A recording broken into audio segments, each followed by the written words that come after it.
বন্ধুসকল, কি হ'ব যদি 1 ছেকেণ্ডৰ কাৰণে ইণ্টাৰনেট বন্ধ কৰি দিয়া হয়? ইউটিউবত প্ৰতি ছেকেণ্ডত 1,32,000 ভিউজ আহে।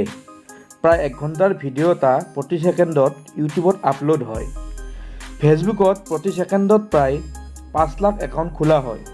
প্ৰতি ছেকেণ্ডত প্ৰায় 10 লাখ মানুহে অনলাইন থাকে আৰু টুইটাৰত প্ৰতি ছেকেণ্ডত প্ৰায় 7,000তকৈও বেছি মানুহে টুইট কৰে। আপোনালোকে হয়তো নাজানে যে প্ৰতি ছেকেণ্ডত প্ৰায় 25 লাখ ইমেইলছ পঠোৱা হয় আৰু ইয়াৰ পিছত যদি ইণ্টাৰনেট বন্ধ হৈ যায় তেতিয়া 25 লাখ ইমেইলছৰ লোকচান হৈ যাব। প্ৰতি ছেকেণ্ডত গুগলত 54,446 চাৰ্জ হয় আৰু ইয়াৰ কাৰণে গুগলক ছুপাৰ পাৱাৰ ছাৰ্ভাৰ প্ৰয়োজন হয়। 1 ছেকেণ্ডৰ কাৰণে যদি ইণ্টাৰনেট বন্ধ হয় তেতিয়া গুগলৰ ইমান চাৰ্জ এনেই যাব। বন্ধুসকল, আপোনালোকৰ যদি এই তথ্যটো জানি ভাল লাগিছে তেতিয়াহ'লে লাইক, কমেণ্ট আৰু শ্বেয়াৰ কৰিব নাপাহৰিব আৰু লগতে চেনেলটো ছাবস্ক্ৰাইব কৰিব। ধন্যবাদ। জয় অসম।